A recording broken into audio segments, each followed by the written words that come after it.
Welcome to today's Coffee and Crafts.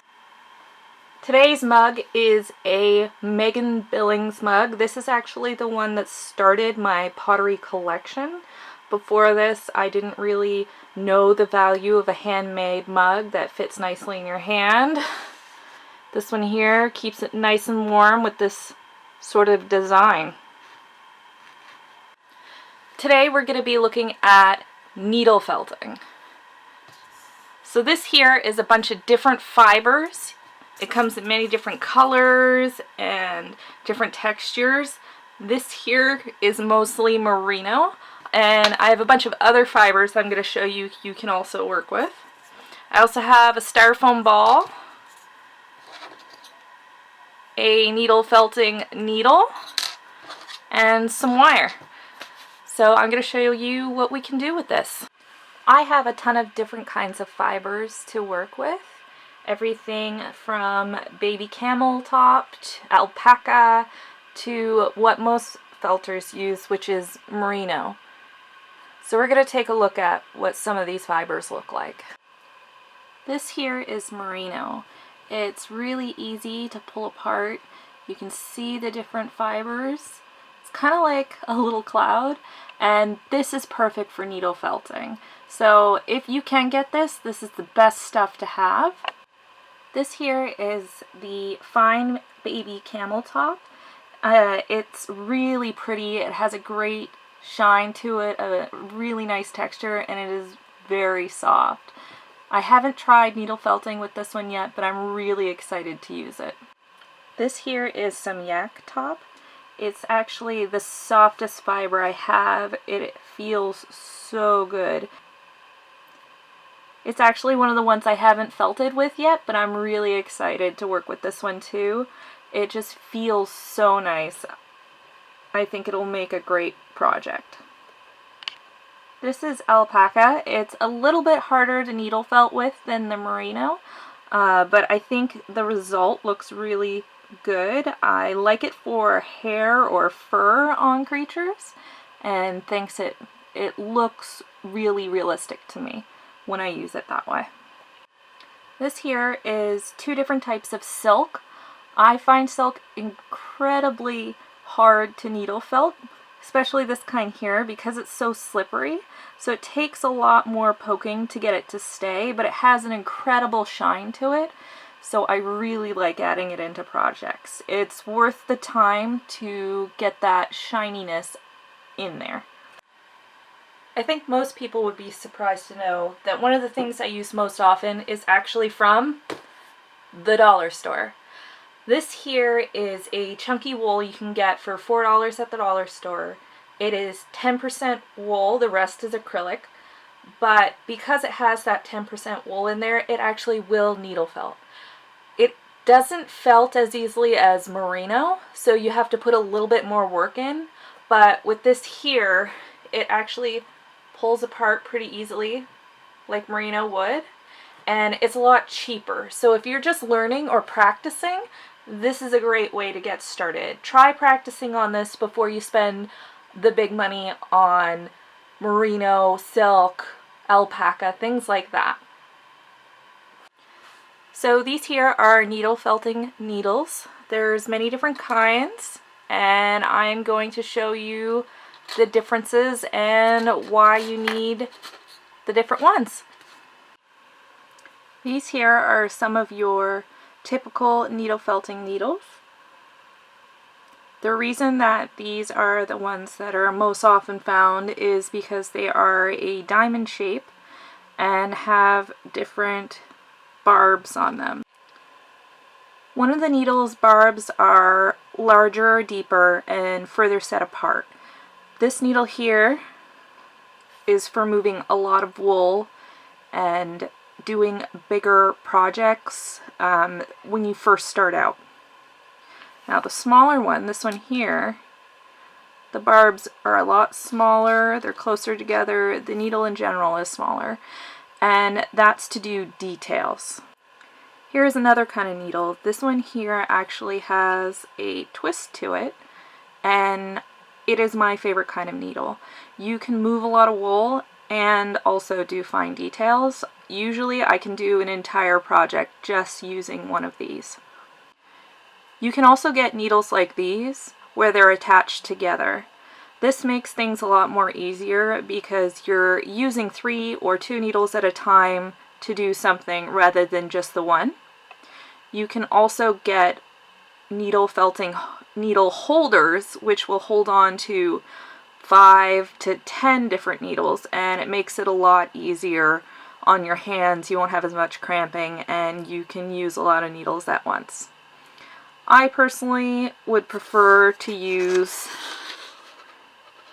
the one barbed twisted needle rather than a holder, because I like having the precision and control that one needle has, and I find this one here does good enough to move the amount of wool I want to move. These are some of the things that I've needle felted before. My Hedwig owls based on Harry Potter. My own owl, Athena, that was the very first thing I ever needle felted. Over here we have Fox the Phoenix and 3 baby owls. My Niffler and a unicorn. So this has kind of been what I've been working on. The owls are definitely my favorite thing to make, but we're going to be doing something different today. These are the materials I will be using today. I have some of the synthetic wool here, some core wool, and a bunch of merino in different colors, and my felting needle. The first thing I'm going to do is create the center of my creature by using the white as a base. Our Ewok is a bear looking character, so what I'm going to want to do is split up my wool so that I have enough to make, we'll say, a head,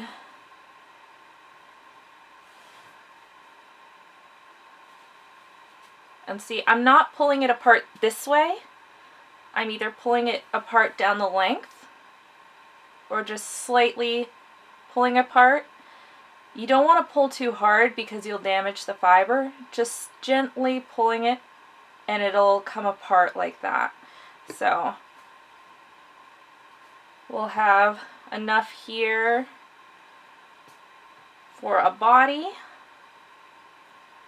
some arms and legs, but we'll get to that. We're going to focus on the head first. I'm taking my wool and my needle, and I'm just going to start poking it. So what it's doing is the barbs are catching the fiber and really just pushing it in on itself and making a knot. And it even helps if you have a sponge underneath so that you can go through without worrying about hitting your table. So that's what I'm going to do now, is go get that sponge. When I started felting on a sponge like this that I picked up from the dollar store. This is just a regular kitchen sponge and it works quite well. I also use this one here. This is more like a sponge for washing your car. It's quite a bit denser than this one. But the problem with both of these is the more you use them, the more the felt will stick to it and it starts to break down and you'll end up with little bits and pieces inside your felt. So now instead of these, I use this. This here is kind of like a plastic styrofoam. It's a felting block and it's absolutely amazing. I can use this and use this and use this, and it's not breaking off little bits into my pieces. So this is my absolute favorite thing to use. So this is the surface I'm going to be using to felt on today with our piece. So as you can see here, it's a lot easier to stab through the piece and not hit the table, and you can be really aggressive with it this way, so you don't have to worry about breaking your needle as much. Another thing you need to think about so you don't break your needle, don't go in sideways and like bend it, what you're going to want to be doing is going straight up and down through and moving the wool. That way you get better coverage, you're always moving, and you're not going to be damaging your needle. So we're just going to do this for a bit until we have this a little bit rougher. Right now you can still pull it apart pretty easy. We're going to want it so it's a bit firmer.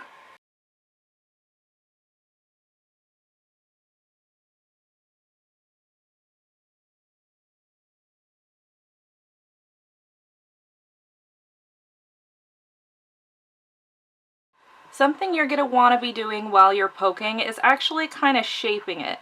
The head of our Ewok is kind of pointy or smaller at top and wider near the base. So I'm going to be conscious of that and try to keep that shape. Whatever shape you put the wool in while you're poking, it will keep that shape. So it's kind of like molding the wool with your hands and using the needle as glue to get it to stay in place. There are some times when I'm going to want to go around the edge just to tuck a little bit. The more you poke somewhere, the firmer it's going to be, and it's going to stay. So I'm going to do that a little bit more with this here until we're ready to start the inside of the body.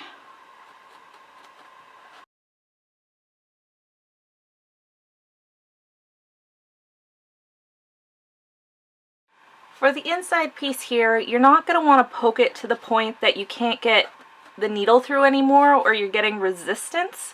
You still want it to be quite fluffy because we need to felt on top of this. So make sure it's still rather fluffy and it's just keeping its shape. When you let go, it stays as it is. Now I'm going to take the wool here and start on the body. What I want to do is kind of roll it up into the approximate shape that I want. That makes it a lot easier to work with. So that way you're not kind of starting just from scratch. So it's kind of going to be an oblong shape. And right now if I let it go, it kind of just pops up and it's not going to stay the way I want it. So I'm going to poke it a little bit to get it to keep its shape. And now I'm going to want to check and see if this is the right size compared to the head. So Ewok's heads are quite small compared to their bodies, so this is not enough. So what I would do is grab some more wool and wrap it around and fatten it up some more. And again, you're just poking it to tack it down. And once it's tacked down, you can start shaping. Also, when you're doing this, make sure you can see all your fingers. If you have fingers in behind, you can poke through and stab yourself. I've done that so many times. When you're working, it's better if you can see all your fingers and you're not poking yourself.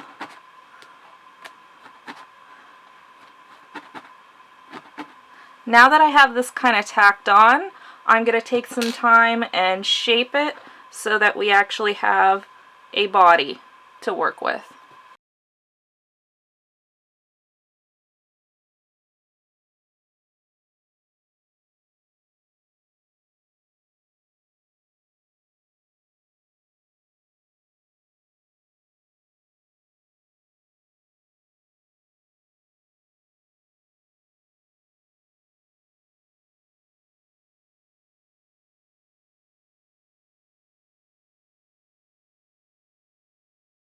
Now that I have kind of a head and body base, I'm going to work on the limbs, so the arms and legs. And it's just doing the exact same technique of poking, and I'm often using my needle kind of as a guide tool where I'm grabbing loose fiber and putting it where I want it to go.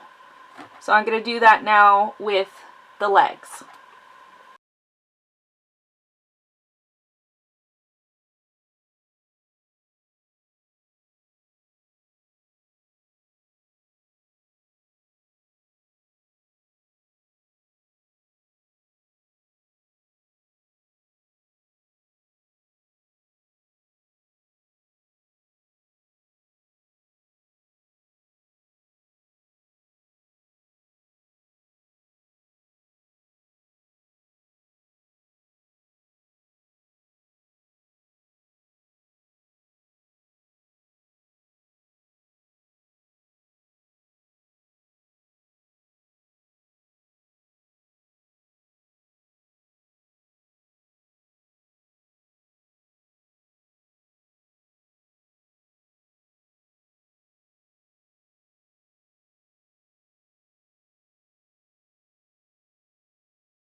Now that I have the body all shaped, what I'm going to do is take some of my colored felt and put it over top and tack it on, so that way we can start covering this with the color he's going to end up being. So what I'm doing is I'm taking the colored wool, spreading it out,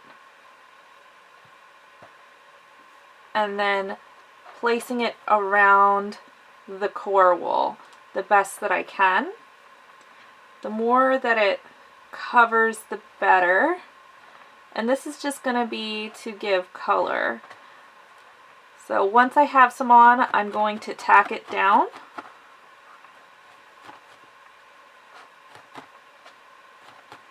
And use my needle to move it around to cover as much as I can.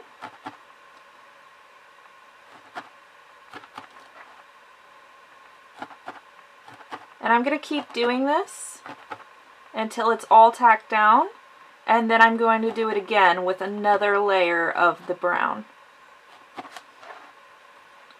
So as you can see, there's still a lot of spots left. So once it's all tacked down, I'm going to grab some more brown and do the same thing again, where I pull it apart the best I can and then wrap it around the core. So you're going to keep doing this until the white is completely covered, or at least mostly covered. So that's what we're going to do now.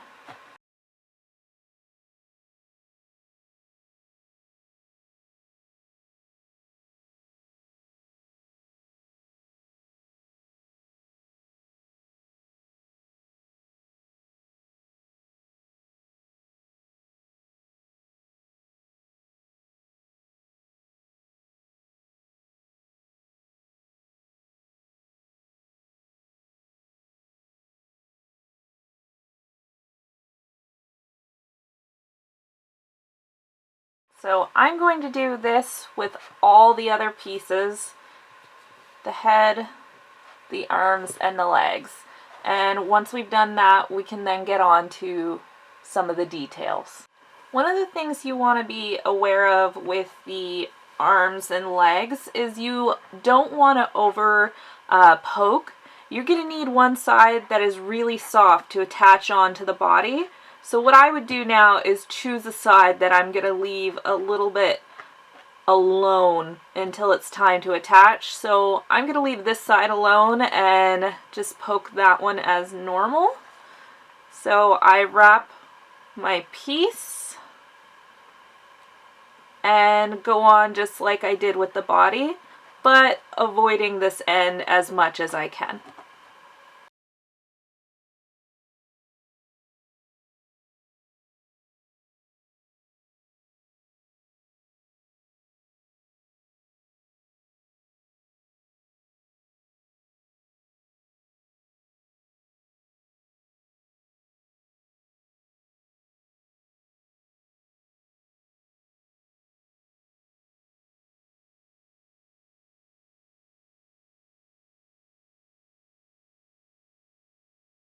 Now that I have all the limbs covered, I'm going to do the same with the head.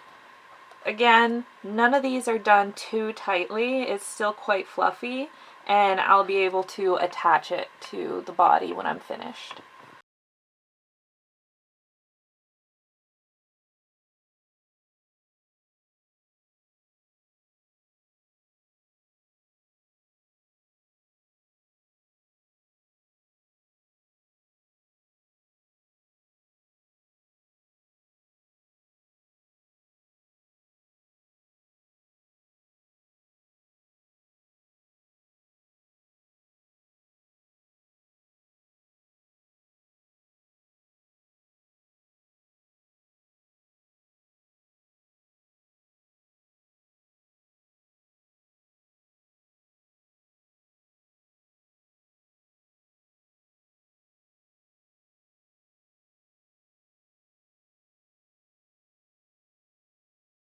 Now that we have all the base shapes finished, what we're going to do is start attaching them. So head on body, arms and legs. We're going to put everything together so we can start working on top of it with the details.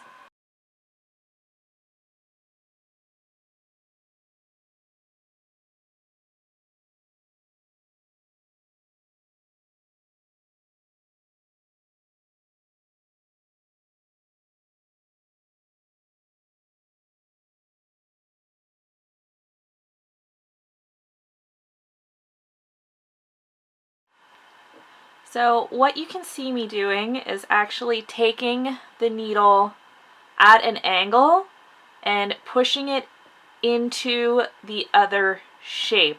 So what I'm doing is I'm taking it and I'm pushing it up inside of the head or down and inside of the body like that. And that's causing the fibers to connect together and not together like that, which means the head will stay on and not fall off.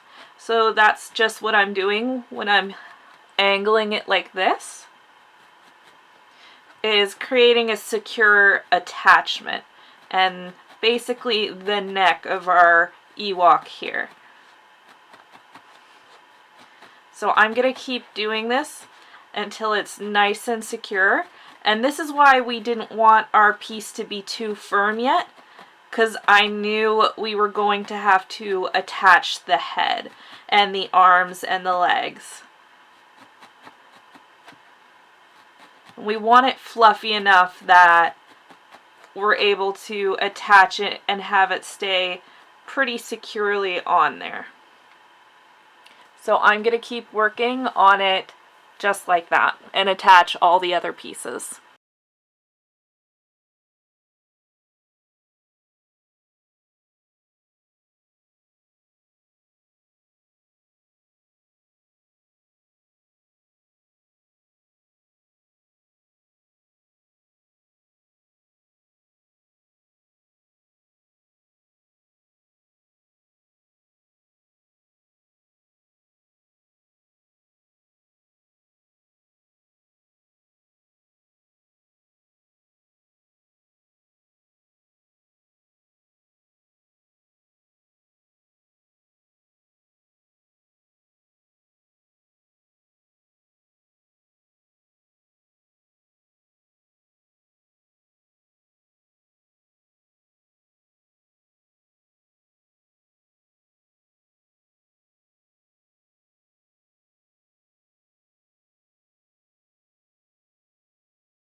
Now that I have most of the pieces securely attached, you can actually see there's spots like here where the white is showing through because I've moved so much of the wool around. So I'm actually going to go around again and just do a light covering of all the spots just to make sure he's completely covered, and also make things like the ears and his tail.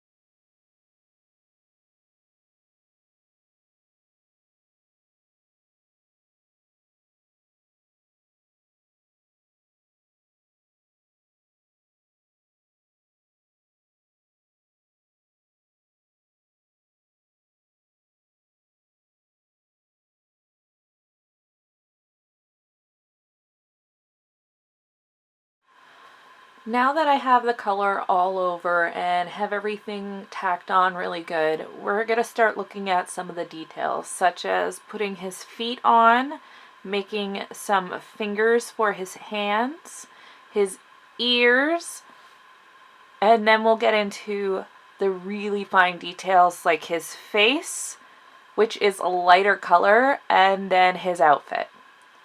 So we're going to get started with the feet, hands, and putting some lighter color on his face.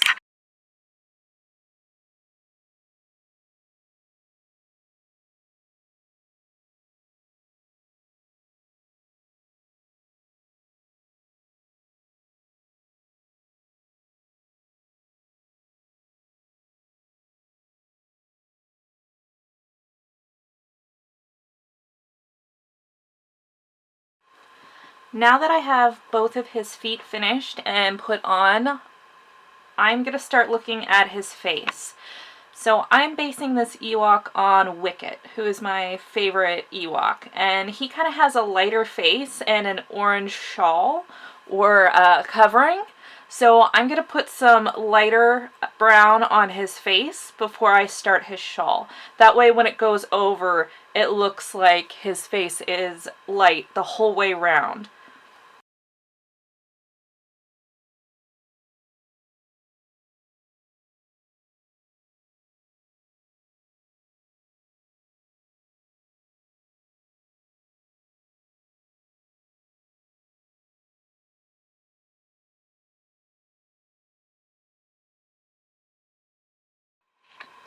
So now I'm going to start working on the cowl. I'm going to be working on the dangly bit, and I'm going to be taking some of my orange felt and planning out kind of the shape of what it should look like.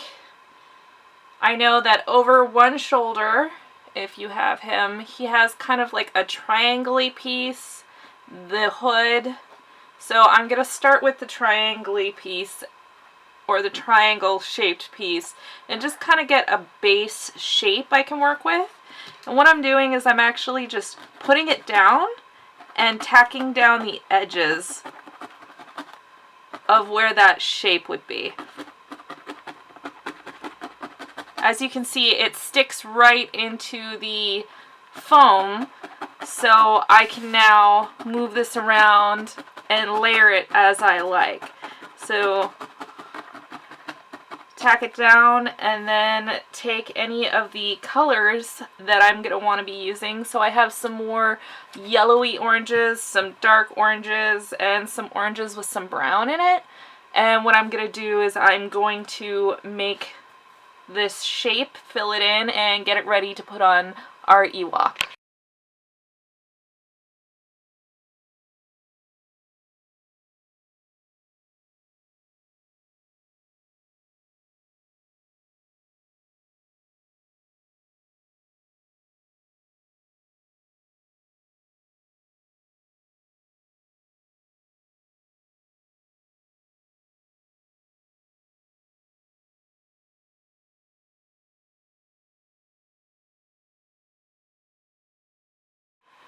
Now that I have the shape kind of made up, what I'm going to do is flip it over and start poking on the other side. And if you can see, I've actually left this part here very open and haven't been poking it much because I'm going to use this to attach to the hood. So I don't want it too tough. I still want it very open and able to be attached. You just lightly peel it off and turn it over, and I'm going to do the same thing where I tack it down. Now this side isn't going to need all the color variations because this is going to be underneath. You're not really going to see it other than when the cowl moves, so I won't be putting all the other colors on this side. So now that I have my cowl piece kind of finished, or at least the shape finished, I'm going to check and make sure it does indeed fit around him. And I'm going to have to start making the piece for the head, the hood, and I'm going to attach them in the back so that he can wear it. So that's what I'm going to be working on next, is tacking this onto his body and starting the hood. We now have his top part of his hood all attached. So what we're going to do is create the piece over top the same way we created this. So we're going to have his hood cover his face, and then we can work on the ears and his face. Alright, let's get started. To create the hood, we're going to use this square sort of shape of felt. We're going to tack it down like we did the others and start felting until we have a piece of fabric that we can work with on our Ewok.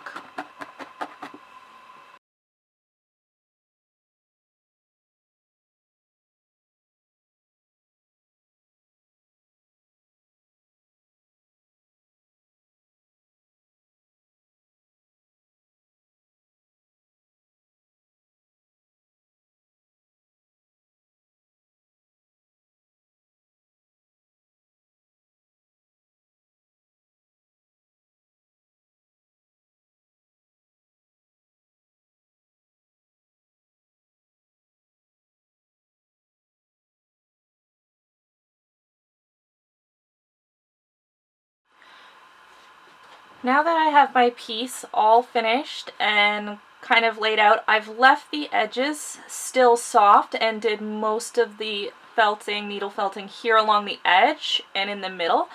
I need the edges fluffy so I can attach it to the rest of his garment. So what I'm going to do is kind of see where this should fit, where it should sit. As you can see, it's a little bit long on the sides and maybe needs a little bit more in the back. And that's easy to do. You just come in and pull off a little bit of the extra fluff that was left. So I'm just gonna pull off some extra and tack some onto the back.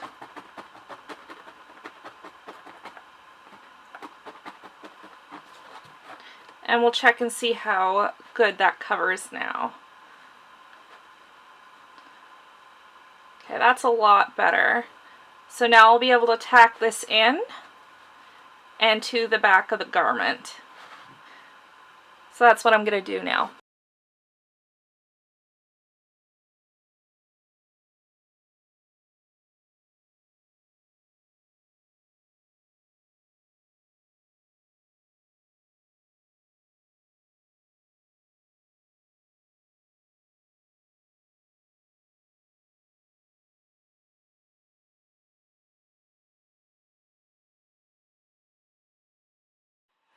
Now that we have the hood all attached, you can see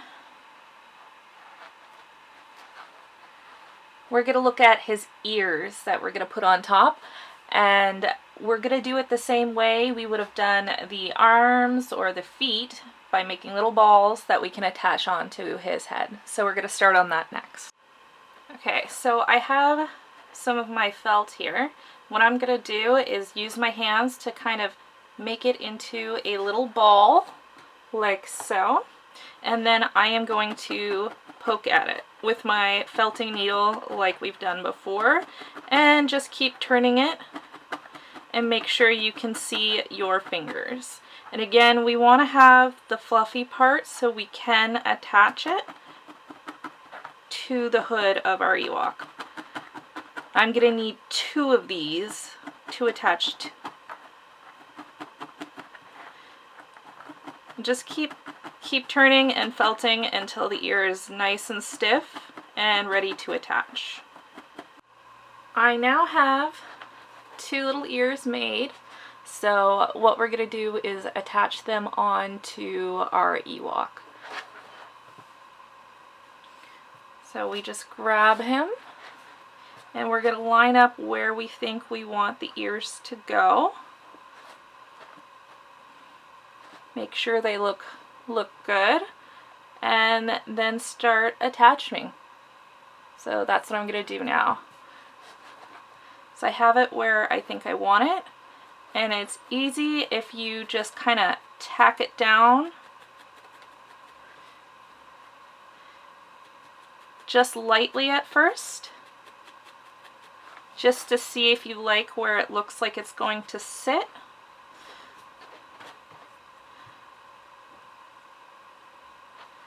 And do the same thing on the other side. Now if you don't like it, you can just rip it off and try again. But I think I like where they're sitting right now.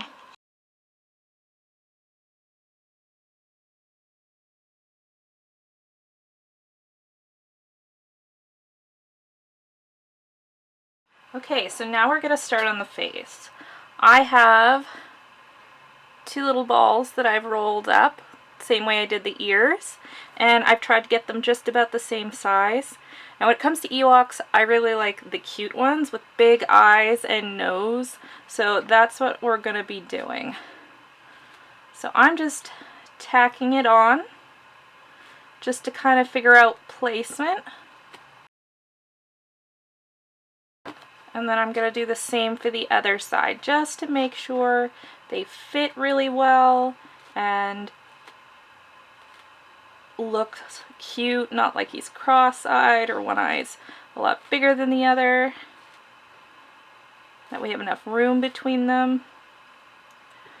Yeah, so that's about right. And so what I'm going to do is really felt these in and then look at the nose. Okay, so now that we have the eyes all tacked on, the next thing we're going to look at is his nose. So I've done the same thing where I've created a ball, and I'm just going to tack it on before I look at the shape.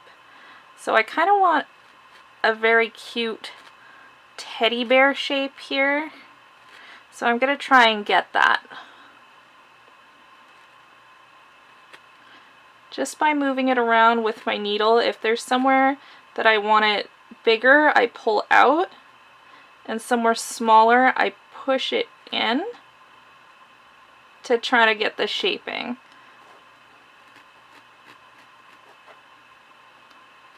So I want them to have kind of a small oval nose, and I just used a darker brown for this.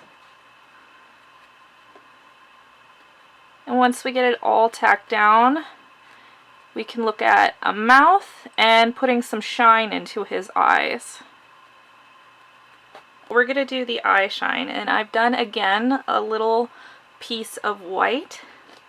What I'm going to do is just tack it where I would like it to go, and then start making a round shape.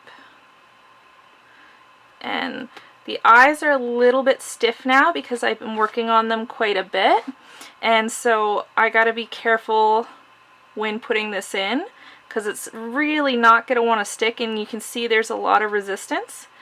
That could break my needle if I press too hard. So I'm just gonna slowly tack this in, being really careful not to break my needle. And once I get it in, I'm just gonna kind of poof his face back out so it looks right.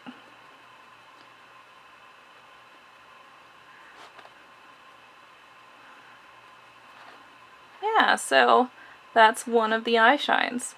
Now I'm gonna do the same thing to the other side, where I just grab my little piece of white fluff, put it where I think it should go, and just start folding it in and tacking it down. I find these eye shines are really what makes a character look really cute. So they're kind of my favorite thing to put on a character like this.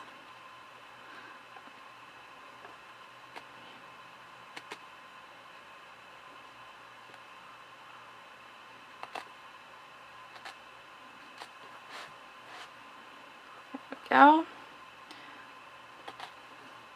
We just want to make sure they're even. And there we go, some eye shines on our Ewok. Now I know Ewoks tend to have bigger mouths, but I think it'd be really cute just to kind of have like a little one down here. So I'm going to put this on and kind of shape it. Now I want to make sure there's enough room between the nose and the mouth.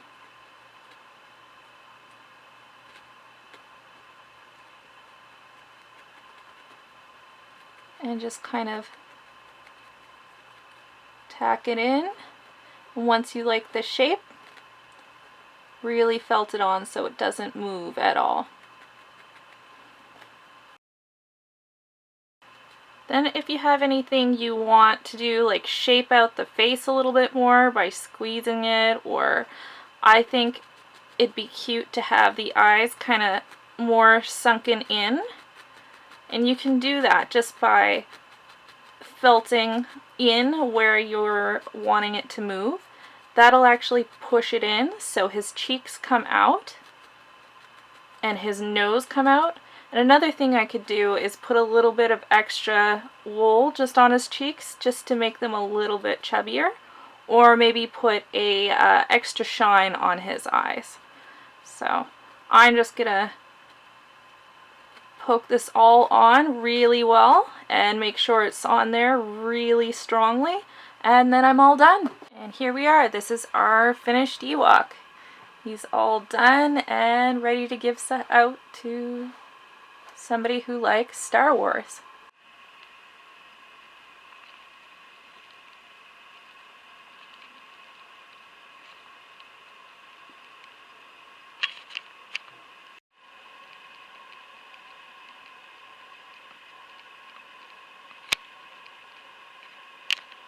And that's it for today's coffee and crafts. I'll see you guys next time.